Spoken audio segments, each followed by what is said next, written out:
this real wisdom that comes out of this time that I think we can teach so many aspects of our systems, you know? That's right. And it's so important that women thrive, because I think women are the glue of our society. And that's one of the reasons why I created my biohacking menopause, was to really show women that you can thrive during menopause, but you're not the same as you were in your 20s and 30s and 40s. You have to do the subtle work that the body is asking you to do. Welcome to the Menopause Mindset Podcast, the place to get some answers and feel supported along this often a bumpy journey. Many people sail through menopause, but many people don't. And so my guests and I are here to motivate you and inspire you so that you can make menopause a happier transition for yourself and for your loved ones. I'm Sally Garozzo, an award-winning clinical hypnotherapist, a menopause educator, and I can't wait to share my passion about wellness and how we navigate these changes and transitions. So come on then, let's dive in. So my guest today is Simmi Latulippe. Simmi is an incredibly experienced practitioner. We're so lucky to have her with us today. She's a functional medicine consultant, a health and wellness coach, an Ayurvedic medicine practitioner, a trauma-informed psychology yoga teacher trainer, a clinical nutritionist, a certified menopause coach, and the creator of Biohacking Menopause. She is incredibly passionate and dedicated in her approach to coaching women so that they can find ease and thrive during their menopause. We are so lucky to have you with us, Simmi. Welcome to the podcast today. How are you doing over there in Canada? I'm doing very well, Sally. It's lovely to meet you, and thank you for the invitation, inviting me on your podcast. I'm looking so forward to our conversation today.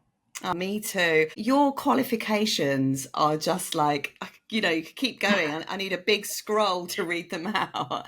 Obviously, you love learning, right? You are a serial learner.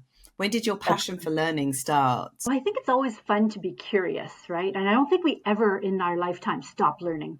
We have so many opportunities just handed to us. And, you know, if we embark on those opportunities, we see where that road may lead.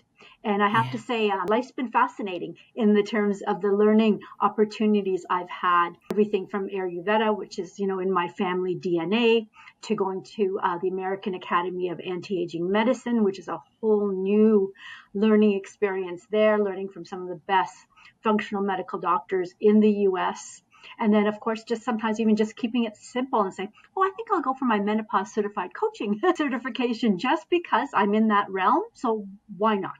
Yeah, why not? So Ayurveda, I would love to talk to you about that and what it is, first of all, for people that don't know what Ayurveda is. Maybe they've heard about it, maybe they don't quite understand what it is, and how it differs to allopathic medicine. So could we start there?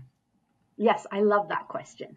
So Ayurveda is Sanskrit, and the English translation is the science of life. I like to say Ayurveda teaches us how to listen to the whispers of our body so that our body never has to scream. Unfortunately, in today's world, we wait for the body to scream and then we react. And usually at that time when the body screams is because we're in a chronic stage of illness. And then it, of course, takes a lot more time to heal. And the healing experience is much more difficult. Whereas Ayurveda says, if you can listen to the inner workings and the inner knowings of your body, and you do the subtle work that may be required, that the body's asking for you, then the body never has to scream. So imagine a life, going through life without having your body scream. You just listen and you tweak along the way, do the work that the body needs you to do. And then you always find that you're in optimal health, or at least, you know, you will all have fluctuations in health. That's a guaranteed in life. And all those fluctuations are also learning experiences for us. You know, what is the body saying to us, especially in this world where we're so stressed? Ayurveda really teaches us to find the balance in life. So we don't work on the physical symptom. We have to dig deeper to what the root of that symptom is. And really, that's where true healing comes from. And that's how Ayurveda really differentiates itself from allopathic or traditional medicine as we know it. It's not, Ayurveda is not where you go if you break your leg. That's when you go to see an allopathic doctor. Sorry, that's when you go see an allopathic doctor, a regular doctor. But Ayurveda teaches us what you can do so you don't have to break your leg. That leg doesn't have to break. So joints are flexible, joints are mobile, muscles are flexible, muscles are mobile, so that the leg doesn't have to break. You may have maybe a little bit of a soreness or an ache, but not an absolute break, because you've done the work along the way where the body's saying, hey, something's not right here. You need to pay more attention, maybe do more stretching, do some yoga, pay more attention to what the body's saying to you. So those whispers are the key. And really knowing the inner workings of not only the body, but the mind and the soul. Because we are a total being. We're not just a physical body. So the physical body is very intertwined to our mind as well as our soul. Yeah, you're right. I think to separate the mind and body seems a bit ridiculous nowadays, like especially with all the learning I've done. And I think a lot of our listeners are quite highly educated, and I know you are. And to separate it to me seems completely ridiculous, completely stupid, because a thought that we think will send a chemical down into the body, a neurotransmitter down into the body, and then that feedback loop goes straight up again. So we can't. And then also bringing the soul into it as well, which I think is like our inner being, our essence, our feelings and sensations, and those sort of subtleties. So from what I'm garnering from listening to you, it's Ayurveda is a lifestyle, is a preventative form of medicine. It's I love what you said, subtle work. So what might be, if I was coming to you because I wanted, are you an Ayurvedic doctor? Would you say that you are? Practitioner. Okay. Is there a difference in hierarchy between Correct. a doctor and one's more of a PhD level, and I probably have a master's level. Okay. So if I wanted to come and see you for an Ayurvedic treatment per se, how would it work? Like, what would it look like? What are we going to be doing together? What are you going to be prescribing? So an Ayurvedic treatment is, again, based on the whole being. So a lot of conversation, so a lot of talking, because usually my appointments last anywhere from an hour to an hour and a half in length, because I really want to get to know the person. I'm also very intuitive, so that's lovely because I can feel a little deeper into what's happening in knowing your inner workings, as long as you want to share. So the patient always has to be willing to share what might be a little bit more personal, and then that's when we start going deeper into the root of what brought you first to see me. So for example, say you came to see me because your digestion was off, you're not feeling well, and you have digestive disturbances. Well, that's the physical symptom. But that digestive disturbance, if we work deeper into the root, could be something like stress, could be something like liver energy, could be also due to adrenals and kidney function. So again, digging deeper into what the root of is.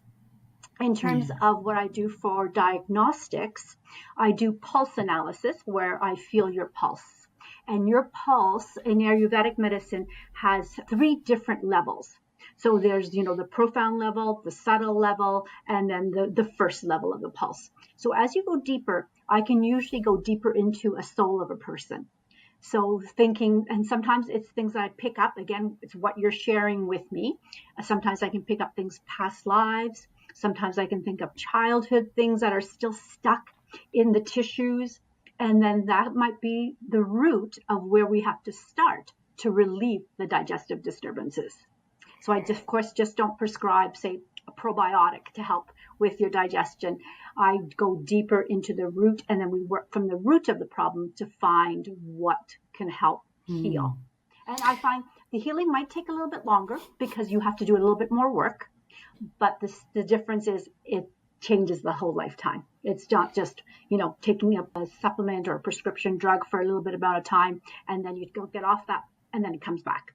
This healing work is deeper, and it changes the whole lifetime of that person. And when people are going through that deep change, what kind of things do they notice in themselves as they might be going through the week or 2 weeks or 3 weeks or 4 weeks, and they've got their appointment with you in, say, 4 weeks' time. What sort of shifts might someone notice within themselves? I'm only asking because sometimes when I've had homeopathy or acupuncture, I'm like, could this be related to the acupuncture? And it's like this kind of weird sort of happening, this event that's happened that's actually made me feel better or something like that. There's something working on a very, very different level. Would you say it's the same with Ayurveda? Yes, very much so. And it is that subtle level. So I did mention subtle, use the word subtle in the beginning of our conversation.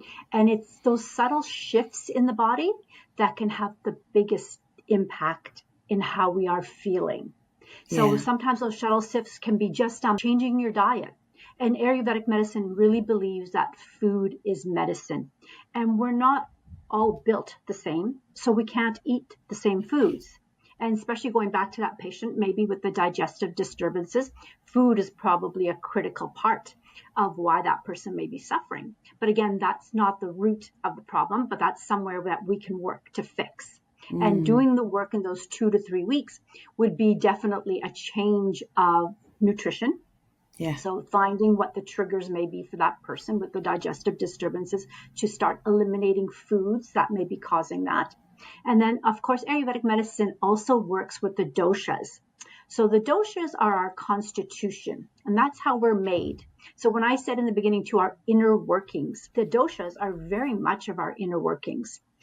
So there's 3 doshas. There's Vata, Pitta, and Kapha. And all 3 doshas are quite unique, and we have all 3 within us, but of varying consistencies. So doing the pulse analysis, I can tell where your primary dosha is, so how you were born. I like to think of the doshas like your blood type. So we're born with a certain blood type, and that's our blood type for life. We're born with a certain dosha, and that's our dosha for life. We can't change that. But however, the secondary and third doshas will definitely fluctuate depending our age, our lifestyle, our career, our stress levels. All that can impact our constitution. So again, it's finding balance in the constitution. And a good example is when we're talking about the patient who had the digestive disturbances. A lot of people eat raw salads. There's only one dosha that does well with eating raw salads because raw salads are very difficult to digest. What dosha is that? What dosha? Because I had a raw salad for lunch and now I'm worried. Your body will tell you how that raw salad feels. You'll feel it. The Pitta dosha is the only one that really does well with eating raw salads, except if the salads, the greens especially, are picked fresh. So and this goes for any food, if the food is fresh from the farmer or from your garden, then it has living enzymes. When the food is alive, the body knows exactly what to do with it because our enzymes in the body speak to the food enzymes. So it's easily digested, assimilated, absorbed, and then eliminated. But if we buy foods like we do from all over the world that are not having any living enzymes, and the salad's a perfect example, the body doesn't know what to do with it because there's nothing living. There's nothing talking to the body saying, this is what the food is, this is how you break it down, this is how you eliminate it. So raw salads, for example, for most of the doshas can be quite harmful. And the body feels it by having symptoms like digestive disturbances like bloating, gassiness, acid reflux, heartburn, varying between constipation and diarrhea. All those are digestive disturbances where the body's whispering to you saying, the food that you ate doesn't really agree with you. Maybe you should look at, changing something out. And that's a big part because that's knowing the inner workings of ourselves. A lot of times we're just so busy that we don't listen. And we continue to do the same thing over and over and over again. And that's when the body screams and says, I'm not doing this anymore. You're going to have to really change. Or take it as prescription drug, for example. The first port of call really is to slow down, isn't it? So that we can listen to the inner workings of the body and actually understand if what we're eating is is good for us. Would you recommend sort of simplifying our meals so that you can tell? Because I had a salad at lunchtime. It was a beautiful organic lettuce from the local shop here, so I know it's local. I had organic cucumber, tomatoes, some cheese, and some eggs and some nuts as well, and some hemp seeds and some pumpkin seeds, quite a lot. And Beautiful. yeah, it was nice. And I have to say there was something in it because I didn't feel $1 million afterwards. And I'm like, I And wonder if I put too much ingredients in, maybe simplifying it. what caught me, Sally, was when you were describing is the protein source. Okay. What was the protein source in your salad? Yeah, Well, eggs, you had eggs. Okay. cheese, Okay. and cashew nuts and pecan nuts. Okay. Okay. So you had a good source of protein. Okay. Yeah. Perfect. Yeah. Because you know it's a balance, right? So what was the healthy fats? You had some hemp seeds, which are Hemp seeds and olive oil. and olive oil. Okay. Yeah. So it's just that something, maybe in the mixture. I'm just wondering whether it's useful to strip things back and not have too much of a mixture of food. I mean, and that's just where my mind's going. I don't know if that's right or not. That no, that's very much so. And then Ayurveda also has an art of food combining. So what Ah, foods you combine with what foods, right? So not just the typical sources of protein, carbohydrates, fats, but also combining foods. So things like, sometimes meat and cheese don't always go together. And a great example of that is someone who has a pepperoni pizza. I think we all know, especially as we get older, because again, that pepperoni pizza in our 20s is perfectly fine because we have a strong metabolism, we have strong enzymes, the body knows exactly what to do with that pepperoni pizza. But as we get over the age of 40, when things start to slow down, all of a sudden that pepperoni pizza, that food combining, according to Ayurveda, of meat and cheese will cause us to bloat for sure, mm, mm. guaranteed. All of a sudden we'll eat that pepperoni pizza and we'll feel like Santa Claus. Yeah, I'll tell my husband that. I don't know if he's affected by it the same way I am, but he does love a pepperoni pizza. I think there's one on the side actually from last night, but oh gosh, I roll my eyes in disapproval. God, there's so much I want to talk to you about. I am so intrigued by pulses. When Yes. people take your pulse, I'm like, what are you actually feeling when you touch someone's wrist? Tell So me. in traditional allopathic medicine, the pulse is really used for your heart rate, how Yeah. strong your heart is, how many beats per minute, etc. But in Ayurvedic medicine and in traditional Chinese medicine, which are very similar sister medicines, the pulse tells us everything.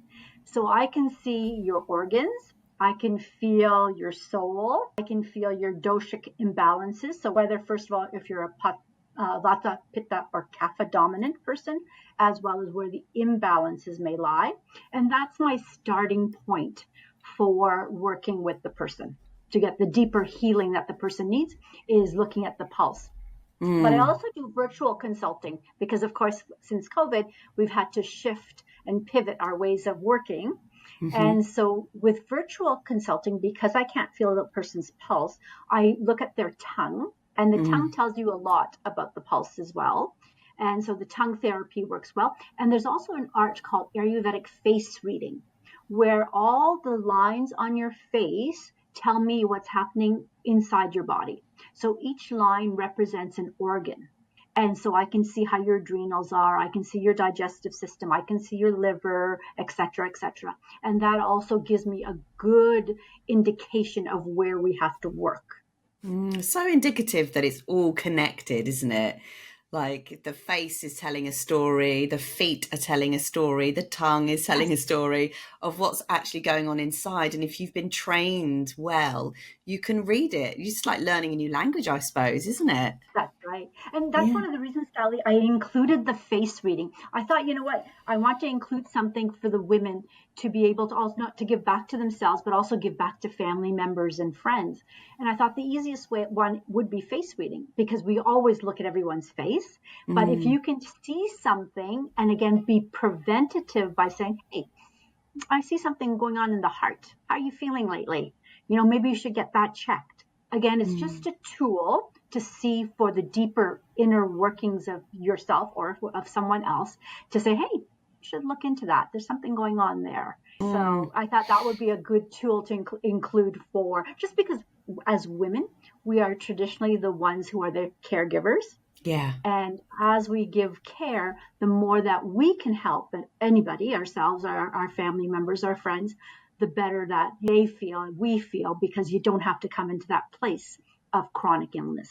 Yeah, it's all that preventative stuff, isn't it? And it's a gift that we can pass on. So that's beautiful. How did you get into all this, Simmi? What's your journey into health, well-being? Because everyone's got a story, and I often wonder if it's because of a personal crisis, or if it's, if it was just handed down to you and it was just a logical step for you to go into health. I'd love to know. Well, I do have a quite interesting story for sure to share with everybody.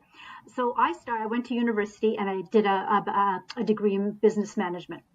I came back and I was working for an international bank. And when I went to school in Switzerland, and when I came back to Canada, I was working for an international bank. And I was in the corporate world for probably 15 years. And I had my baby daughter. That birthing experience, that when she came into the world, something shifted. And when you say, the universe always talks to you, and it's up to us if we listen or we ignore. But that shift I had was, I can't do this anymore, because working in the corporate world, I was working in banking, which is also very male dominant. I felt a piece of myself was missing. And that piece of myself was my female energy, my female essence, my yin. I was in such a young, dominated male masculine industry that I kind of lost that feminine side of me. And so at that point, when she was born, and I had that shift, was the calling was I had to get back to my roots. So I stayed home with my daughter. And then I did go back to school, and I thought, I have to go back to school, and I have to go back to my roots, which was Ayurvedic medicine, because I come from 4 generations of family members who were in the Ayurvedic world. And I thought, this resonates with me because it's part of my DNA. And that is how it all started. Oh, so I've the got shift goosebumps. was the child being born, and then a female, and then saying, okay, you have to find your female sense. Because I felt like I was on that hamster on a wheel that kept going and going and going. And if I didn't jump off that wheel, that's when my body was going to scream. Yes, So you were going to get that I scream. listened to the whispers. Yeah, I listened to the whispers, and I thought, okay, I'm going to have to change, because the corporate world is not going to change. It has to be me that changes. Yeah. And I have to find something else where I can also shine and thrive and really find my purpose. And I think that was it. I didn't have a purpose in the corporate world, whereas now I definitely have that sense of purpose in life. And it's funny, isn't it? Because I think wellness is seeping into the corporate world now. Not in every area. I think we've still got a lot of work to do to get wellness into the corporate sector, but it's slowly starting to get there as people recognize and realize that, we're not robots. We do have a certain set of requirements that mean we need a slower pace, we need a balance of yin and yang, we need certain nutritional requirements, certain rest requirements, certain rhythms that our bodies need to stick to. We can't just be go, go, go, go, go all the time. And I reckon if you probably went back into the corporate sector, you might find a bit of wellness in there, maybe not in every company, but it might be that is the case now as we've evolved and hopefully continue to evolve. Well, I think so, because I think Yeah. people are asking for that. Everyone Yeah. wants the quality of life where they find balance. I don't think anyone can live in a life where it's go, go, go all the time, because then the body has to scream. We're not made to go, go, go. I'd be that hamster on a wheel that keeps running and running and running. You can't run forever. It doesn't work. No. The body won't allow you. Body, mind, and soul especially won't allow you. Yeah. And I think that's what midlife women, menopausal women have got so much to teach the corporate model, because of the needs, our self-care needs really escalate during that time. And so we have this real wisdom that comes out of this time that I think we can teach so many aspects of our systems, That's right. And it's so important that women thrive, because I think women are the glue of our society. And that's one of the reasons why I created biohacking menopause, was to really show women that you can thrive during menopause, but you're not the same as you were in your 20s and 30s and 40s. You have to do the subtle work that the body is asking you to do. Yeah. And I just created a new one. I haven't even launched yet. It's going to be launching in the next week or two. And again, I came from the lens of Ayurvedic medicine, because in a regular medical field, women aren't taught how to prepare themselves for menopause. You know, we prepare ourselves for our wedding day. We prepare ourselves for giving birth. We prepare ourselves for our final exams at school. But women don't know how to prepare themselves for menopause. So all of a sudden, they're thrust into menopause with all these symptoms, not knowing what's happening to them. So I created a biohacking menopause and how to prepare body, mind, and soul for perimenopause.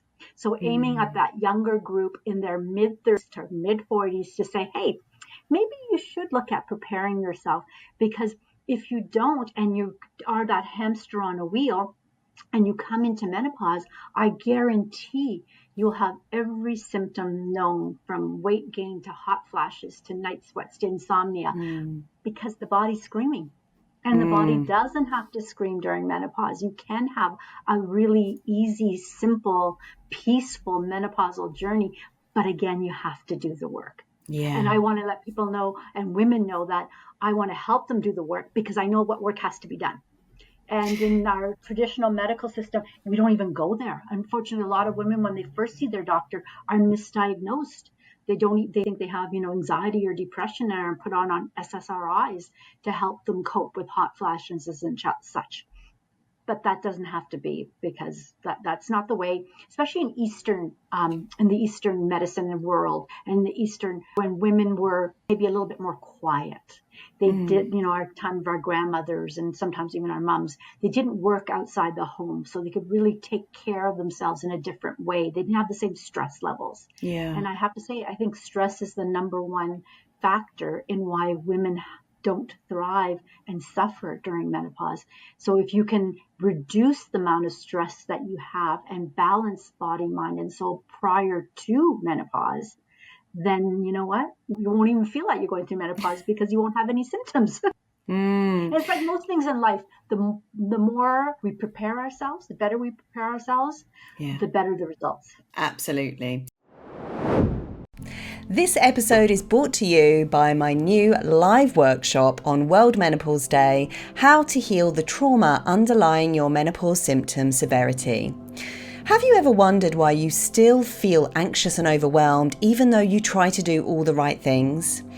It might be to do with unresolved trauma lodged in your system, preventing you from accessing safe states that unlock the door to your mind's higher power. In this workshop, we're going to cover the surprising way your childhood may be affecting your menopause symptom severity and the research to back this up. Why trauma is not just big events, and how our subtle childhood needs not being met play into most of us having some degree of CPTSD, and how that might impact menopause. Why menopause is the can opener on our history, our childhood, and our dysfunctional behaviour patterns that might be making menopause worse. Understanding regulation and co-regulation, the vagus nerve, the stress cycle, polyvagal theory, and why you cannot fully understand menopause until you understand the nervous system.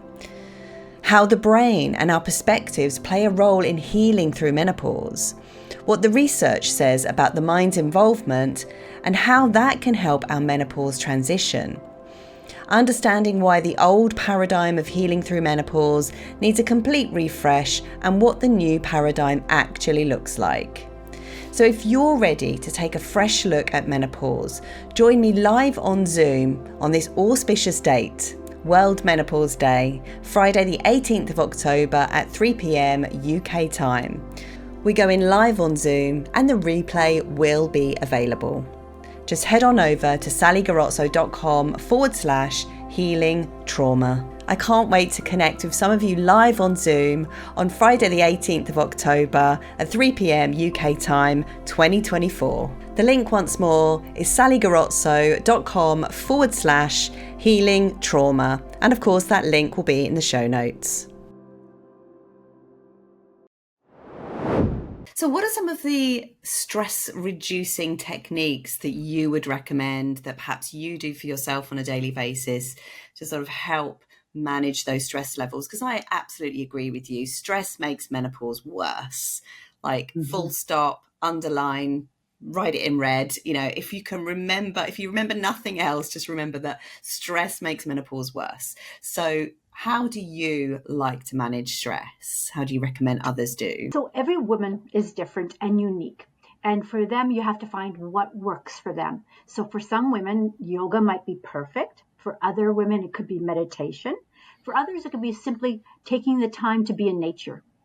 You know, there's a term in Japanese, Shinrin-yoku, which is forest bathing. And really, it's bathing yourself with Mother Nature, bathing yourself in the beauty of forest. And I really do think if we can, set aside 15 minutes, a half an hour a day just to be in nature, I think that's a game changer for automatically reducing stress levels. Yes, I just went out in nature today actually, and I got caught out in the rain, but it was really lovely. It was so nice. I was up on the hill and I turned around and the rain came tumbling down on my back. I was absolutely drenched when I got home. But, you're just so surrendered because there's nothing you can do, especially when you're out in a field somewhere.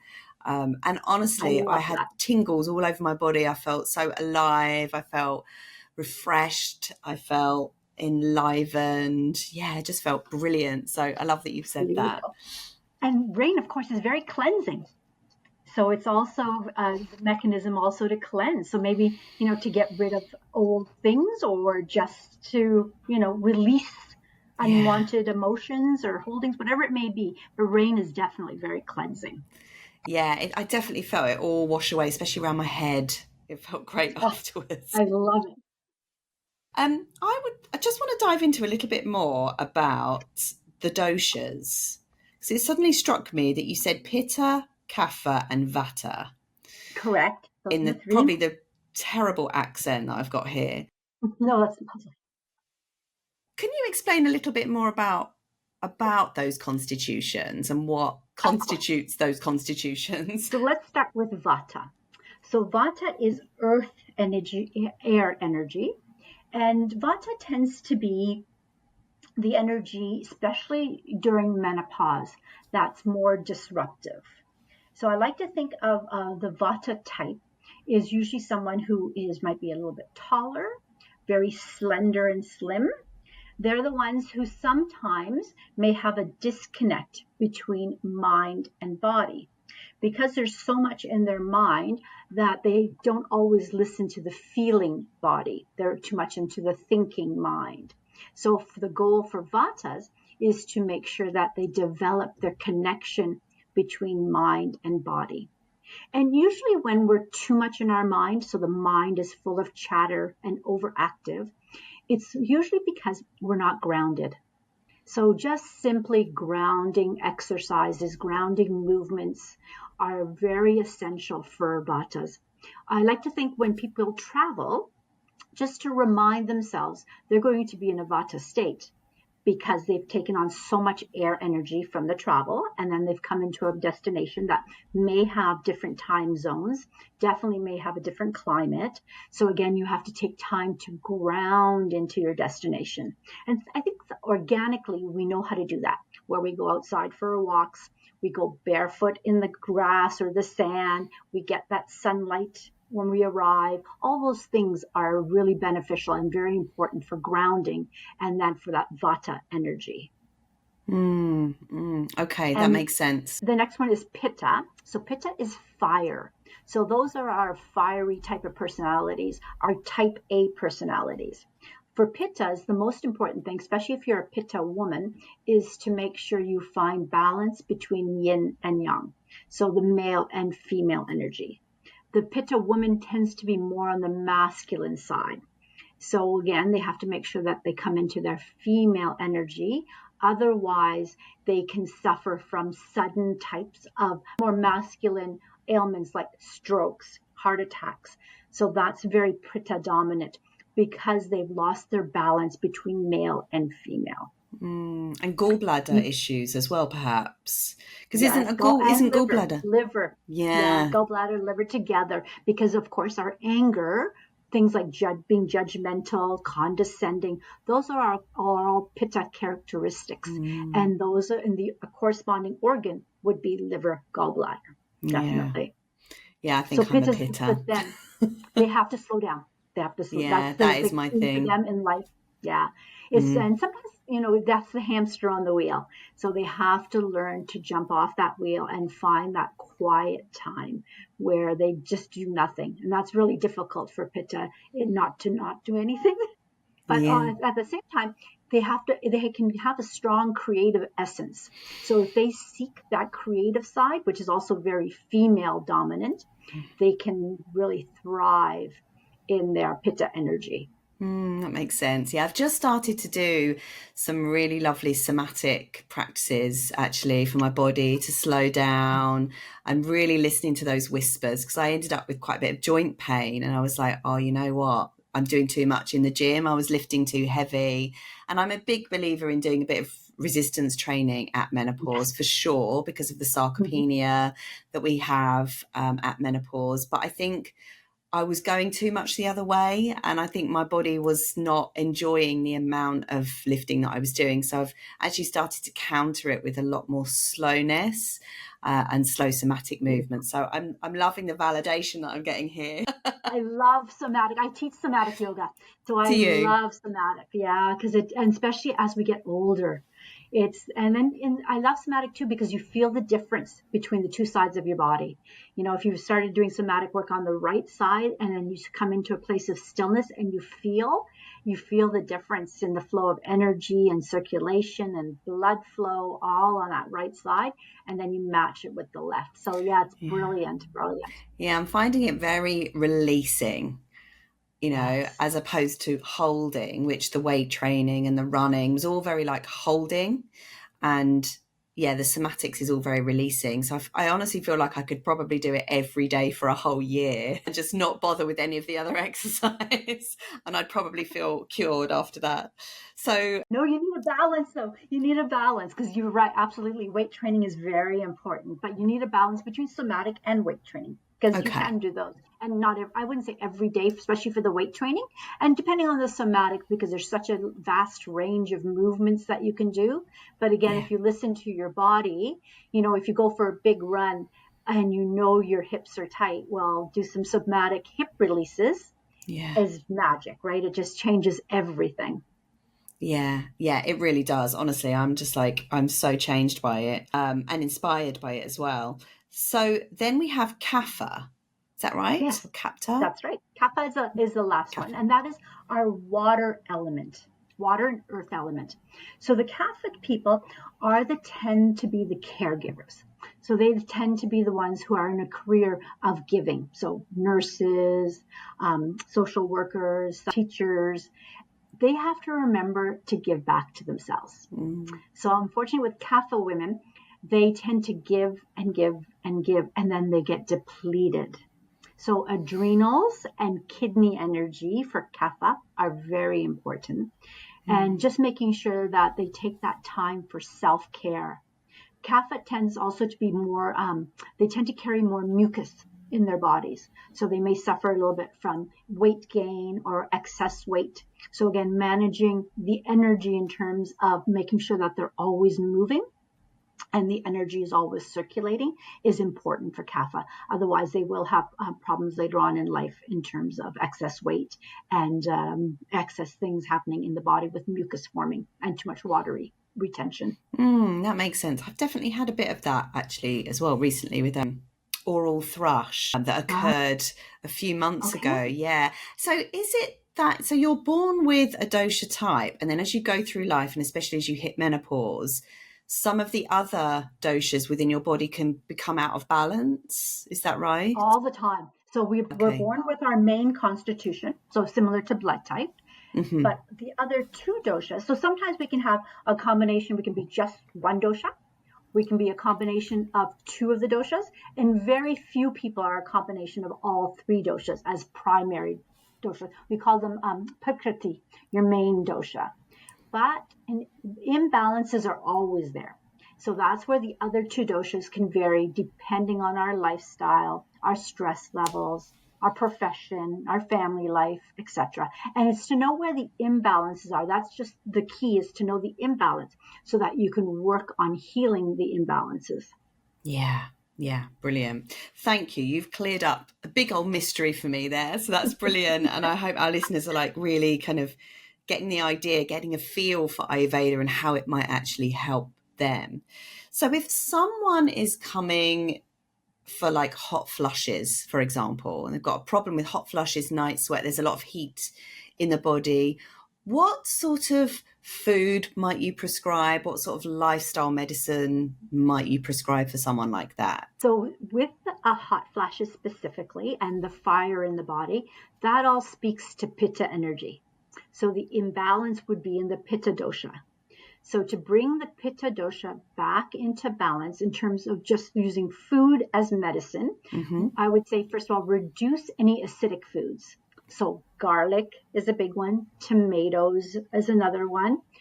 Spicy foods, reducing spicy foods is another one. And lean to more foods that are more cooling. So things like, cucumbers, things like that are more maybe raw. If it's the season, again, more raw foods, perhaps a little bit more fermented foods like sauerkraut. If you can get kimchi that's not too spicy, that would be another one. Having a little bit less meat in the diet is also important because, again, meat is very heatening naturally in the system.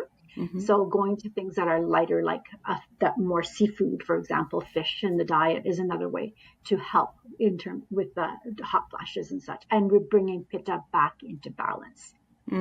That's really interesting. Yeah, really interesting. And, this idea that food is medicine, I mean, I believe it 100%. Food is absolutely medicine. And the way that we approach our food, the type of food that we have, like ultra processed food is lifeless. It's got no energy in it at all. All the energy has been taken out of it because it's so processed. It's not even food anymore. And so the food that is the most healing is real food that you pick from your garden, or you grow, or you pick up from the local organic veg shop. I mean, obviously it's not all of us have access to that type of food, but I do find it incredible that I got curious. I always like to look at both sides of the story, and I got curious about a particular doctor that was sort of, he hated the wellness industry, and he was trying to, like, I don't know, sort of debunk a lot of the things that people in the wellness industry were saying. And he wrote a book called Food Isn't Medicine, which I read. And I agreed with some of the things in there, that we shouldn't take things to extreme, but actually I do believe that food is medicine.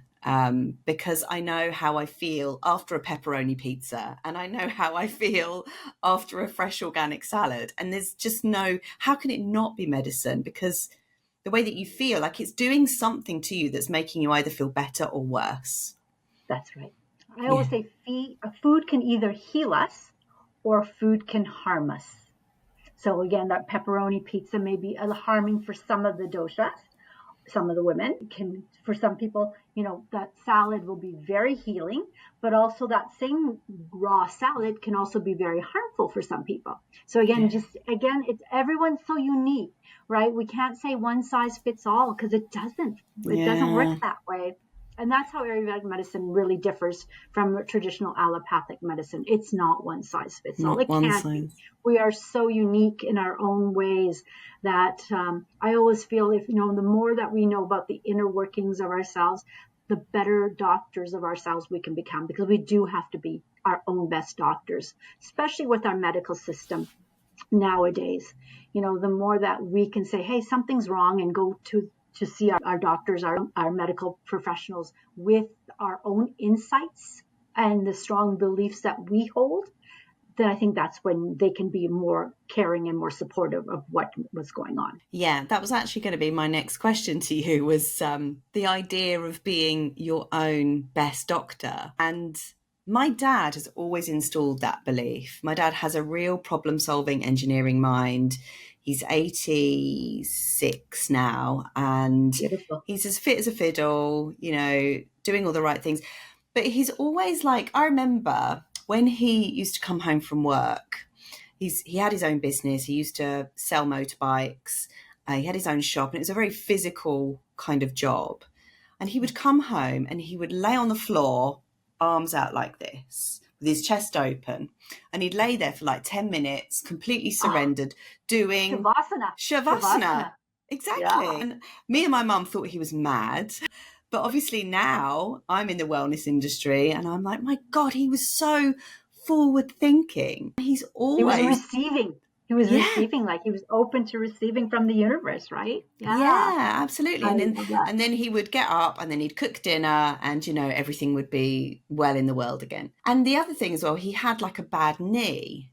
And he did this, like he discovered this exercise all by himself. Nobody told him what to do. He just sort of squatted. He was squatting, sending, blood flow and stretching the muscles. And like he said, after a Lubrication, week, lubricating the joints. right, exactly that. After a week, I cured my own knee. I don't need a doctor. I cured my own knee. So I love that. And I think I've been raised with that sort of mentality myself, in that you tune into your body, you think about your body logically, like what you know about the body and what you know about feelings and emotions, and your intuition as well. Clearly he was really plugged into his intuition, and I think I am as well, to be honest. And you fix it yourself to a certain extent. And I think I must have avoided so many doctor's appointments because I'm so reticent to make an appointment with a doctor, because I just know how it's going to go. Like, I'm not going to be understood. I'm sorry to GPs out there. I know you have limited time and you're maybe trained differently and maybe don't understand this kind of way of thinking. But and I also think actually doctors do want us to help ourselves. I think actually ultimately they really, really do. And to avoid those unnecessary appointments. So yeah, I avoid them like the plague. Sorry, I think you were going to say something there. I was going to know, I love that story. And I agree with you so much, Sally. If we can age gracefully, like what a gift that is in life, right? And I have similar stories with my mom, who at the same was, just at the end, not on any medication, was beautiful when she was doing her passing. My sister and I were with her all the way till the end, holding her, and she probably brought us into the most spiritual end of life moment that I wish for everybody, because there was no pain, no outside, people or helpers. It was just, in bed with family, and she was ready, and she orchestrated her dying in a way that we could only wish that we could pass as gracefully.